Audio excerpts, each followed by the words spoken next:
Joliba Morning News. La justice interpelle le docteur Oumar Mariko pour injure grossière, une action fortement protestée par les militants du parti Sadi. En Éthiopie, le gouvernement affirme avoir repris les villes clés de Dessi et Kombolcha. Fidèles téléspectateurs de Joliba TV News, bonjour, bienvenue dans cette édition. Une cérémonie de réception des objets archéologiques et ethnographiques du Mali s'est tenue ce mardi 7 décembre au Musée national de Bamako. Cette rencontre s'inscrit dans le cadre du retour au Mali des objets archéologiques pillés et faisant objet d'un trafic illicite vers les États-Unis d'Amérique. Le point dans ce reportage signé Aminata Traoré, Bakoro Banyari. L'ambassadeur américain s'est joint au premier ministre de la transition Choguel Kokalamaïga au musée national pour accueillir une cargaison de plus de 900 objets archéologiques maliens saisis par les autorités douanières américaines et retournés au Mali. La plupart de ces objets avaient été pillés sur les sites archéologiques du Mali, exportés illégalement vers les États-Unis entre 2008 et 2011. Pour l'ambassadeur américain, l'histoire du Mali est l'une des plus riches du monde. Ces objets qui sont à être retenus, c'est les fruits des investigations de nos services de douane pendant les derniers 10 ans. Dans l'un des cas, l'investigation a commencé avec les informations données par ce musée national. Alors dans ce sens, c'est l'exportation récente, c'est le pillage récent, c'est le trafic illicite récent. J'espère avec cette occasion que les Maliens peuvent être plus conscients de la richesse de leur histoire, d'importance de protéger les sites, les objets d'histoire et d'archéologie. Le Premier ministre Choguel Kokalamaïga affirme que la démarche volontariste des États-Unis mérite d'être saluée. C'est un immense plaisir pour moi d'être ici pour procéder à la réception des objets archéologiques et ethnographiques maliens, issus du pillage et du trafic illicite que le gouvernement des États-Unis d'Amérique a bien voulu rendre au Mali. Cette démarche volontariste mérite d'être saluée à sa juste valeur. Je voudrais également remercier le gouvernement et le peuple américain pour ce geste ô combien symbolique avec toute sa charge d'émotion et de joie. Depuis 1993, les États-Unis réduisent l'importation d'objets archéologiques provenant de l'escarpement du Badjankara et de la vallée du fleuve Niger. Depuis près de 30 ans, les États-Unis travaillent avec les Maliens pour sauvegarder ces patrimoines. Notons qu'en 2017, les États-Unis ont ajouté à l'accord la protection des manuscrits du XIIe au XXe siècle. Un atelier de plaidoirie, d'information et de sensibilisation des autorités locales et des leaders communautaires de la commune 1 sur le phénomène des enfants en situation de rue s'est tenu ce mardi 7 décembre 2021, suivant le reportage de Moussa Tembine. Cet atelier de plaidoirie s'inscrit dans le cadre d'une campagne d'information et de sensibilisation des autorités communales et des leaders communautaires compte tenu de leur importance dans la société. Cette situation n'est plus à cacher selon le représentant du maire de la commune 1. C'est une situation qui ne n'est plus à cacher. Elle est visible à l'œil nu. Il suffit juste de sortir de ta maison pour faire le tour de Bamako afin de se rendre compte de l'existence du phénomène. On rencontre les enfants au feu tricolore devant les mosquées, dans les marchés, dans des situations dérisoires. Aucun être humain ne peut résister face à la vie précaire que vivent ces enfants. Pendant que leurs camarades sont sur les bancs pour apprendre un métier, eux, ils se baladent dans les rues pour chercher à manger ou à satisfaire d'autres besoins. Le président du Conseil national des jeunes se réjouit de cet atelier car l'avenir d'une nation, c'est sa jeunesse et il mettra tout en œuvre pour mettre en application les résolutions de l'atelier. Aujourd'hui, nous sommes de cœur, nous sommes engagés pour accompagner les résolutions de cet atelier parce que le thème est très important. Aujourd'hui, qui parle de l'enfant parle de l'avenir du Mali. Donc notre combat aujourd'hui, c'est la formation des enfants, des jeunes. Notre combat aujourd'hui, c'est de faire en sorte que les enfants puissent avoir leurs droits. Donc aujourd'hui, c'est pourquoi nous sommes là et nous allons se battre pour que les résolutions de cet atelier puissent être exécutées. Selon le représentant du directeur régional de la promotion de la femme, de l'enfant et de la famille, cet atelier permettra aux participants de mieux s'imprégner des difficultés des enfants de la rue. Parce que l'impact de cet atelier, ça permet vraiment de faire comprendre à la population le phénomène des enfants de la rue. Parce que comme vous le savez, ces enfants, ceux qui sont dans le domaine connaissent réellement le problème de ces enfants, mais la population les considère comme les délinquants, les petits vagabonds. Alors qu'au fond, il y a quelque chose qui a poussé ces enfants, la plupart de ces enfants, de la famille. Et il faut que la population comprenne les causes réelles de ce phénomène-là.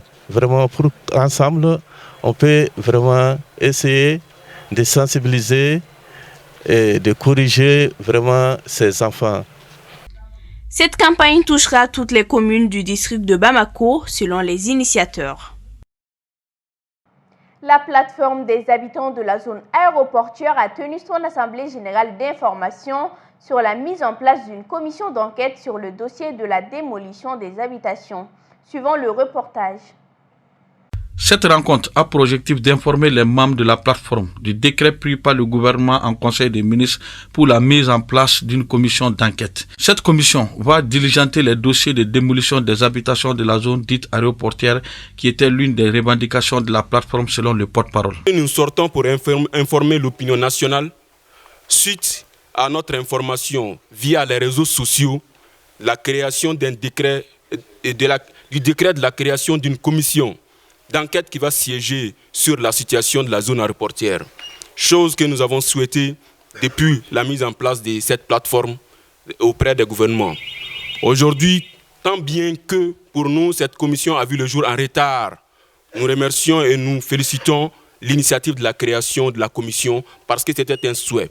4 personnes ont été choisies à la suite de cette assemblée générale pour aller porter la voix des victimes au dire du porte-parole.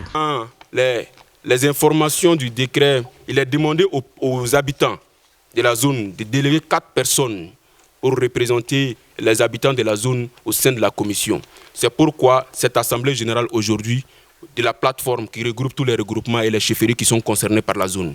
À la suite de cette assemblée générale, nous avons délégué 4 personnes au nom de tous ces villages et localités concernées de la zone qui se retrouvent au sein de la plateforme pour afin porter la voix des habitants de la zone aéroportière dans cette commission. Nous avons appris la création de la commission via les réseaux sociaux, mais cela ne nous empêchera pas de travailler en bonne volonté pour qu'enfin nous puissions sortir de cette impasse de la zone aéroportière. Notons que c'est suite aux événements de démolition des habitations du 14 janvier 2021 que les habitants de la zone se sont réunis pour créer cette plateforme afin de réclamer ce qui leur revient de droit. Dans une vidéo diffusée sur les réseaux sociaux, l'imam Mahmoud Dicko a condamné l'attaque meurtrière survenue à Sango près de Badjangara. Mahmoud Dicko invite les Maliens à l'union sacrée et demande aux autorités d'écouter la population. Suivant le commentaire d'Eladji Malik Guitei. Après un bon moment passé dans sa mosquée, l'imam Mahmoud Dicko multiplie encore les sorties. Dans une vidéo largement partagée sur les réseaux sociaux, le leader religieux a tenu à condamner l'attaque meurtrière survenue à Songo dans la localité de Badjangara et ayant coûté la vie à une trentaine de civils.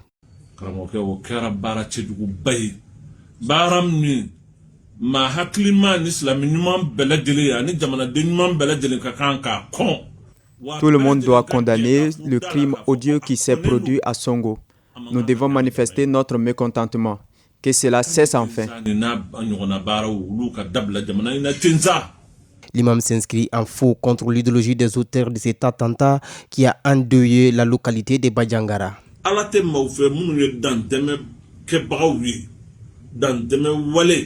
Dieu n'aime pas les criminels qui attaquent les personnes sans défense, les femmes et les enfants. Dans son intervention, l'imam Mahmoud Dicko a tenu aussi à saluer l'acte de Youssouf Toulouba, chef d'état-major de Danamba Sagou, qui appelle aux déplacés de regagner leur localité.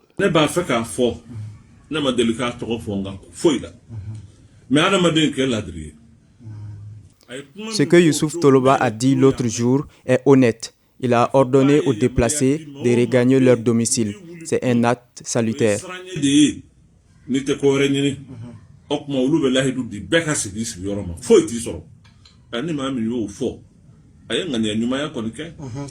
Pour mettre un frein à tout conflit intercommunautaire, il appelle le Tapital Poulakou et le Djina Dogon à se donner les mains pour réunir tous les Maliens. Mais au lieu de quelqu'un montrer l'exemple et avoir de la hauteur, nous devons tous rejoindre ces deux mouvements pour qu'ils soient des exemples. Tapital Poulakou doit discuter avec Djina Dogon pour donner l'exemple.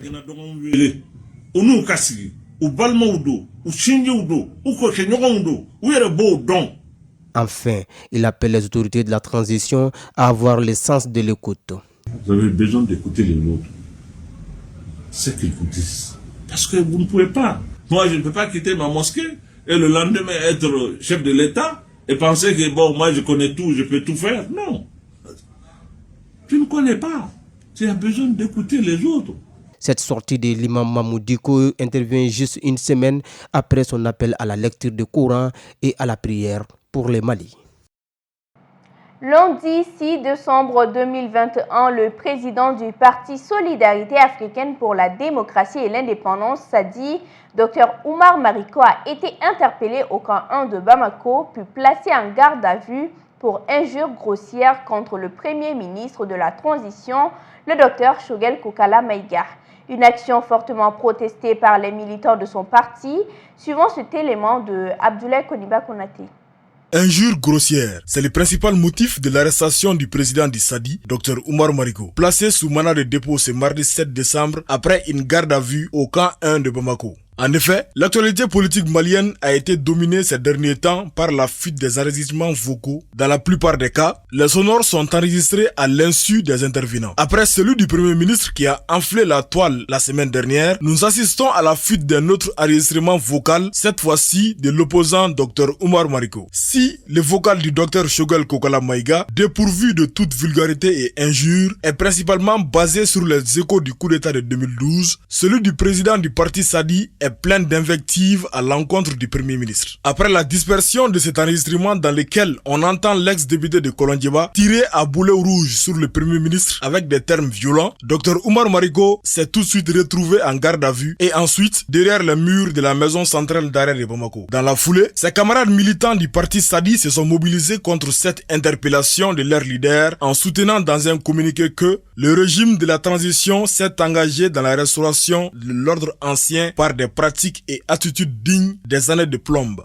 À en croire les camarades du prévenu, cet enregistrement serait une machination qui a été mise en œuvre par des personnes mal intentionnées pour discréditer le docteur Oumar Mariko. Selon Dora Sheikh Diarra, secrétaire à l'organisation du bureau politique du SADI, l'éducation et la conduite de leur président ne lui permettent pas de proférer de telles injures. Cependant, même si aucun rapport d'authentification de cette bande sonore n'a été publié à ce jour, cette interpellation de l'ex-parlementaire Dr Oumar Mariko est un exemple illustrant qu'il faut observer une extrême vigilance en s'exprimant à l'ère des réseaux sociaux. Car avec la puissance de la technologie, les murs n'ont pas seulement des oreilles, mais sont aussi équipés de microphones.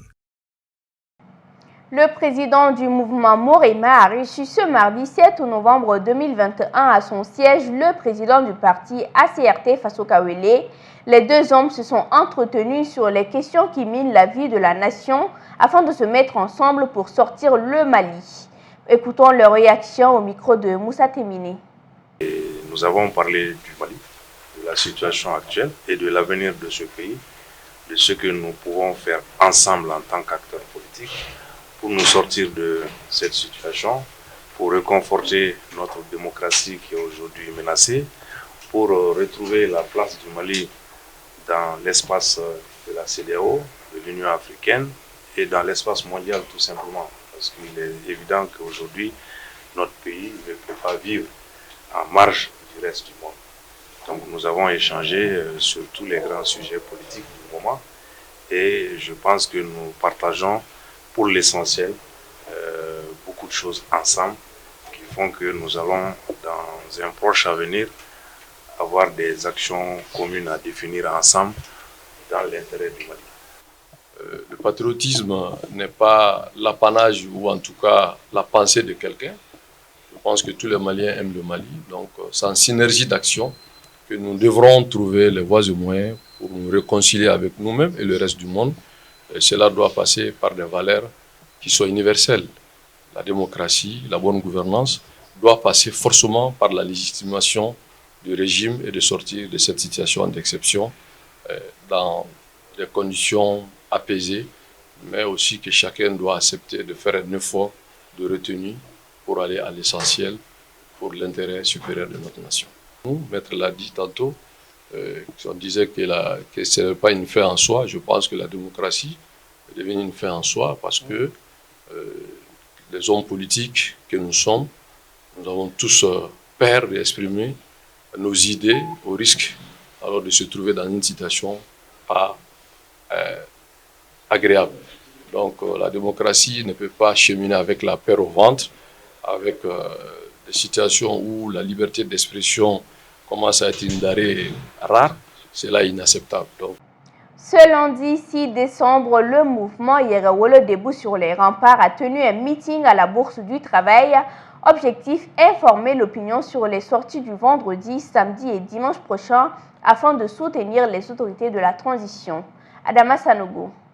Après avoir enchaîné plusieurs meetings dans les régions, notamment à Sikasso et Kulukoro, le mouvement Yerewolo debout sur les remparts fait un retour à Bamako, endurcissant encore le ton. L'organisation d'un meeting géant les 10, 11 et 12 décembre 2021 est à l'ordre du jour afin de soutenir les autorités de la transition.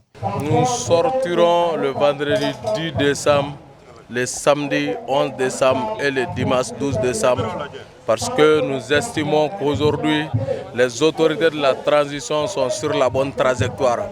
Et il faut le peuple malien dans la rue pour les soutenir, pour qu'on puisse les accorder le temps nécessaire d'apporter la sécurité sur l'ensemble du territoire malien. Les sujets concernant la CEDEAO et l'insécurité grandissante au Mali sont revenus dans les débats.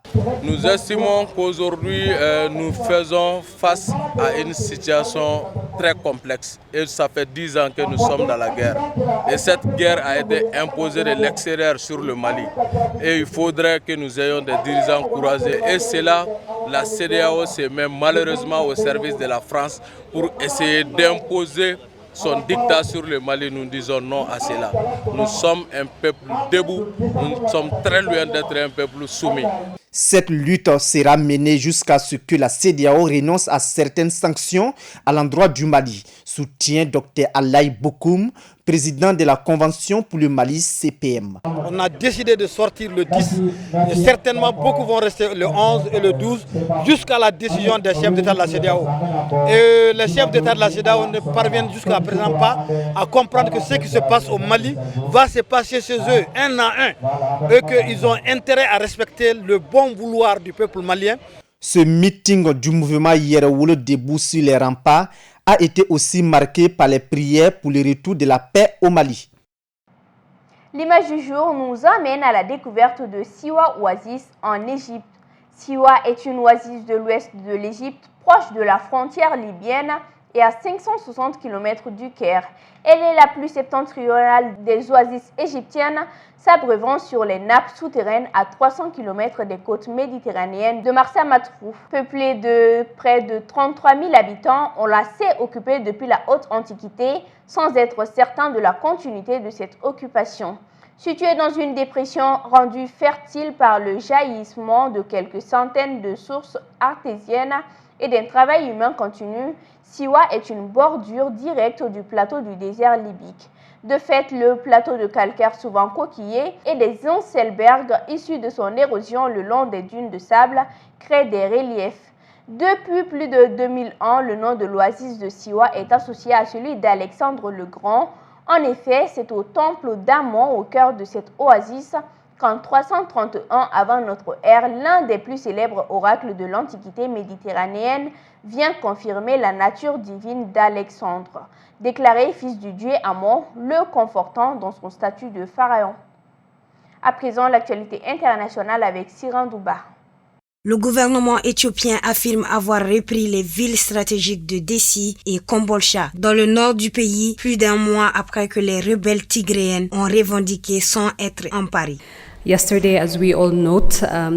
comme nous le constatons tous, les villes stratégiques de Dessie, de la ville industrielle de Kombloka, parmi tant d'autres, ont également été reconquises par les forces nationales, en plus des endroits stratégiques qui ont été repris par les forces de défense nationale au cours des 2 dernières semaines. L'exploit d'hier est un coup dur pour les groupes terroristes qui sont actuellement en déroute.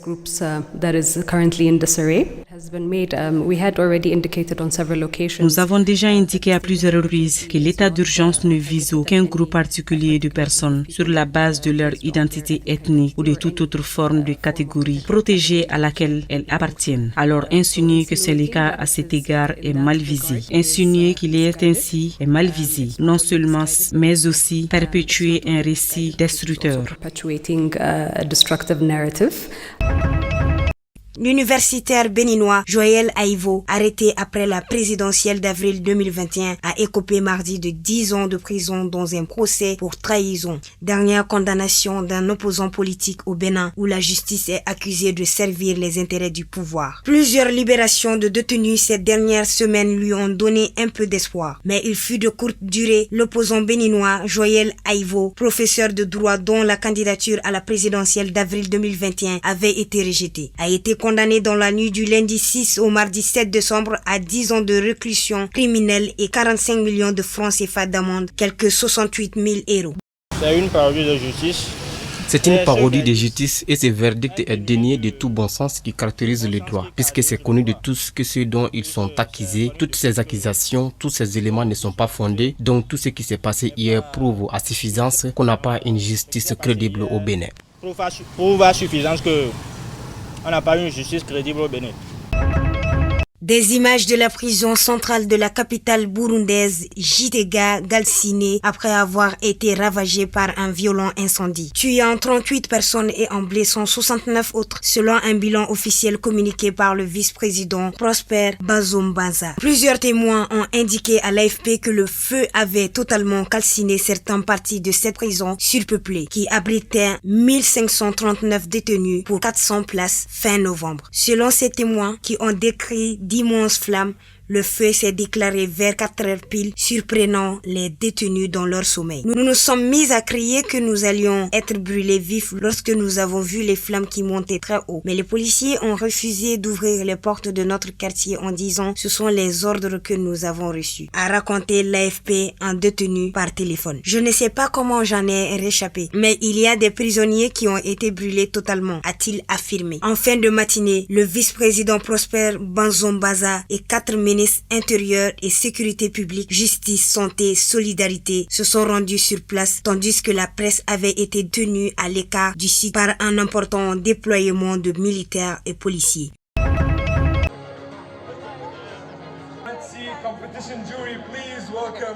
L'Arabie Saoudite a inauguré lundi son premier grand festival du film à Jeddah sur la côte ouest avec pour objectif de faire du cinéma une nouvelle industrie lucrative pour le royaume. Alors que les cinémas dans le royaume ultra-conservateur étaient interdits jusqu'en avril 2018, des acteurs et réalisateurs participeront au cours des 10 prochains jours au festival international du film de la mer Rouge à Jeddah, lors duquel seront présentés 138 longs et courts métrages de 67 pays.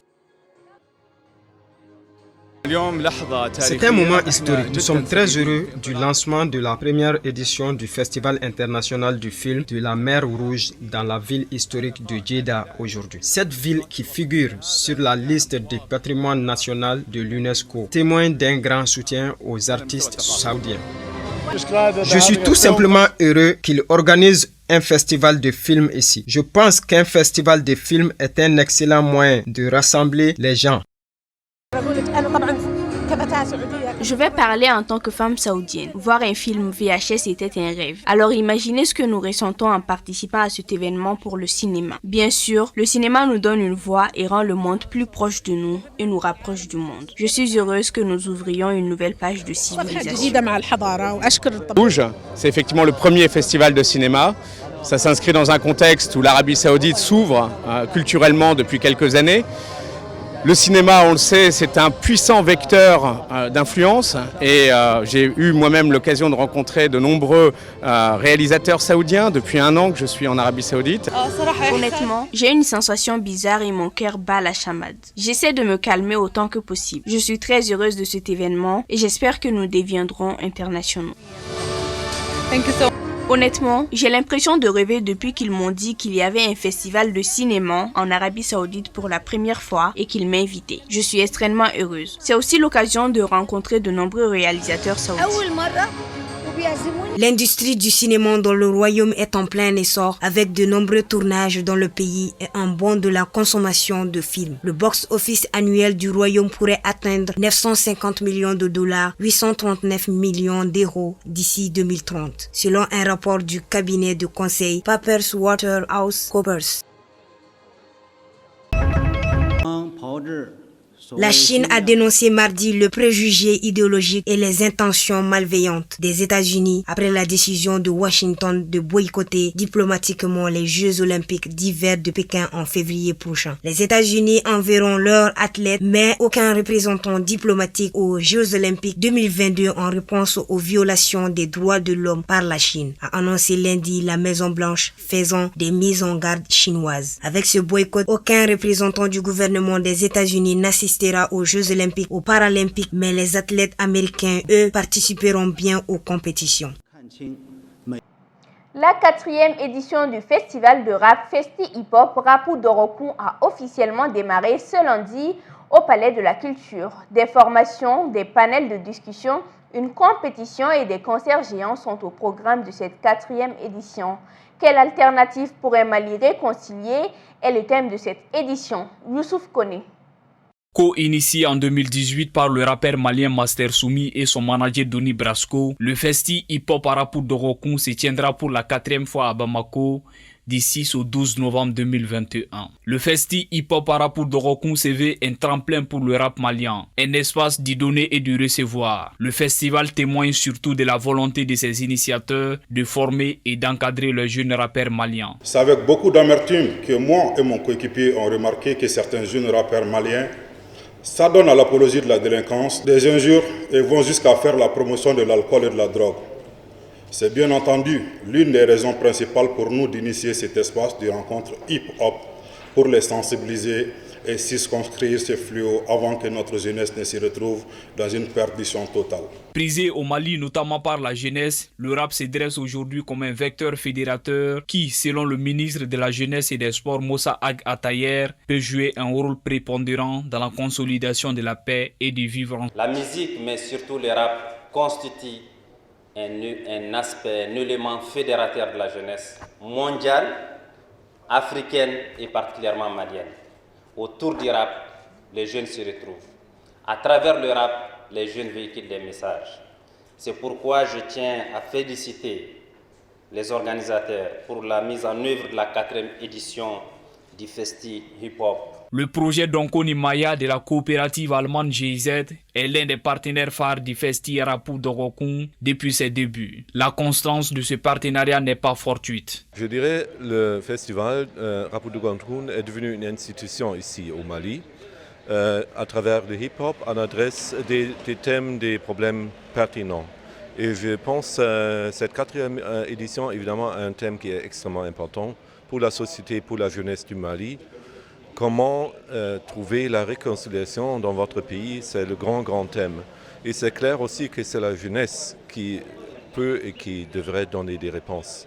Donc dans ce sens, je pense que c'est vraiment génial d'introduire ce thème pour ce festival cette année. Des formations en rap conscient, des panels de discussion, une compétition entre les jeunes rappeurs et des concerts géants avec des grands noms de la scène hip-hop malien sont au programme de cette 4e édition du festival.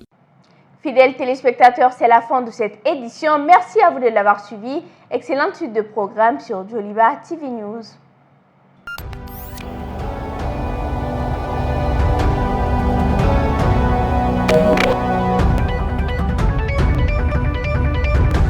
Joliba Morning News.